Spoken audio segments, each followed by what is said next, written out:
Hello everyone, I'm Mridul and I'm going to tell you about Vedangas. Introduction to Vedangas. The Vedic literature was mostly created by the Aryans. The Vedic literature consists of Shruti, which means revealed literature, and Smriti, which is memorized literature. Shruti literature consists of Vedas. They are Rig Veda, which is collection of prayers, Yajurveda, which contains sacrificial manual, Samaveda, which is mostly Rig Vedic hymns in musical form, and Atharva Veda, which contains magical charms. Smriti literature consists of Vedangas, Upavedas, etc., which form supplementary section of Vedic literature. Now, what is Vedangas? Vedangas literally mean the limbs of the Vedas. They are 6 in number, just like the limbs of the body. They perform various supportive functions in the study, preservation, and protection of the Vedas and Vedic traditions. The 6 Vedangas are Siksha, Chanda, Vyakaran, Nirukta, Joytishya, and Kalpa, where Siksha means phonetics, Vyakaran means grammar, Chanda means meter, Nirukta means etymology, and etymology means study of history of words, and Kalpa means ritual, and Joytishya means astronomy. Vedangas are compared with limbs of human body. Chanda is compared with legs, Kalpa is compared with hands, Joytishya is compared with eyes, Nirukta is compared with ears, Siksha is compared with nose, and Vyakaranam is compared with face of a human body. Now let's talk about Siksha. Siksha lays down the rule of phonetics, pronunciation, sounds, duration of utterance of each syllable, euphony. The goal is to achieve correct pronunciation through Akshara Shuddhi, which means syllable purity, Savra Suddhi, which means tonal or pitch purity, and Matra Suddhi, which means durational purity. Balam, which means force of articulation, Sama, which means evenness, and Sanatan, which means continuity. Phonetics are most critical in the case of Vedic language because we see that a change in sound results in completely different effects.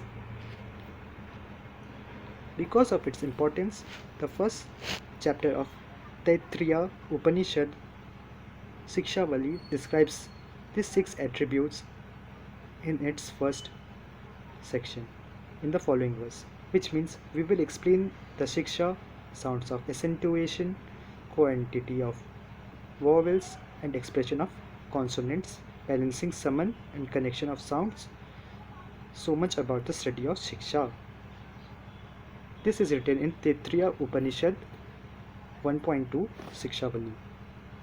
The Sanskrit language has 51 letters called Matruka. Matru is the cosmic mother and the 51 letters are in her image. The Siksha Shastra says that these 51 letters represent various parts of a body and even define which one represents which. Second Vedanga is Vyakaranam, which means grammar. The most important exposition of grammar is that of Sage Panini, which is in the form of sutras or aphorisms. It is known as Ashtra Adhyay because it has 8 chapters. There is an interesting story relating to the origin of Panini Sutras. At the end of the cosmic dance, Lord Nataraja or Lord Shiva clicked his damru 9 times and 5 times, total 14 times. The dance was witnessed by Sanaka and other rishis. Sage Panini also witnessed the dance through his Divya Drishti.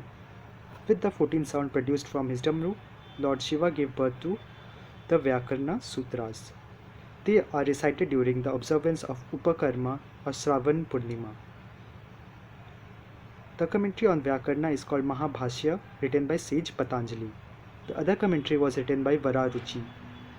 These 3, the Vyakarana and the other commentaries, are important texts in Vyakarana Shastras. Now let's talk about Chandas.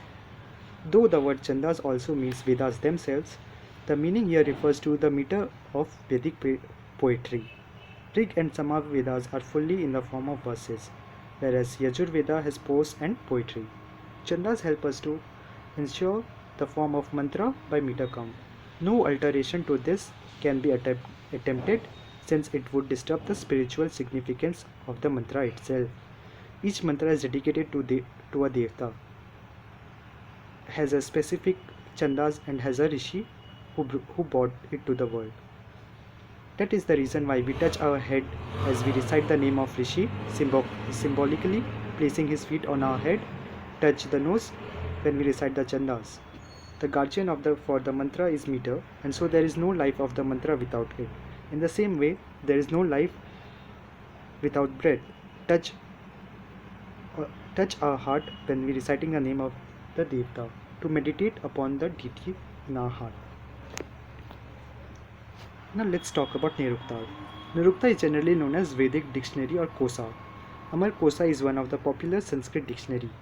Dictionary is also called Nighandhu, and these Niruktas were written by Yasaka.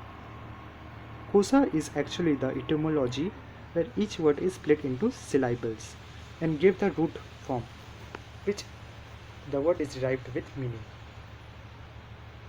The root of a word is called dhatu. In Sanskrit, all words have roots. The study of Nirukta can be traced to the last centuries of the second millennium BCE. Next Vedanga is Joytishya. Joytishya deals with Vedic astrology, astronomy. It was mainly designed to help in arriving at the most favorable time for performance of Vedic rituals. This is to indicate the measure of success or lack of it when Vedic rituals are performed under the influence of particular graha, nakshatra, tithi, etc. It involves precise mathematical calculation concerning the transits of planets, etc. And so mathematics is an integral part of it. Jyotisha Shastra has three parts. Sakandha Trayatmakam. The word Sakandha means main branch from the trunk of tree. They are one, Siddhanta Sakandham, which deals with trigonometry, arithmetic algebra, geometry, etc. Second one is Horas Skandham, which deals with the movement of planets and their effect on people, etc. Samhita Skandham deals with aspects like location of underground waters, designing and building houses, etc. Jyotisha Shastra covers principle of gravitation, rotation of earth, etc. Famous astronomers like Aryabhatta and others have given beautiful discussion on these and other concepts. The origin of creation is also calculated using astronomical principles. The Samkalpam, which we perform before doing any ritual, is based on such calculation. Now Kalpa deals with the aspects including a person into Vedic action. The mastery in other 5 Vedangas mentioned so far is aimed to perform the actions mentioned in Kalpa successfully. In a way, it is a manual which will give details like how a ritual should be done, what are function of brahmacharis, sannyasis, etc., what ritual involves which mantra, how many priests should perform a given ritual, what vessels of what shape, size to be used, etc. These 6 Shastra are known as Vedangas or the organs, limbs of the Vedas. Our Rishi have done a very great service to the humanity through such an analytical and sophisticated approach to enable the understanding of the Veda mantras. It is really sad that wherever little scholarship remains today in this subject is fast disappearing due to lack of adequate appreciation and encouragement. Let us all commit to change this trend for better. Thank you.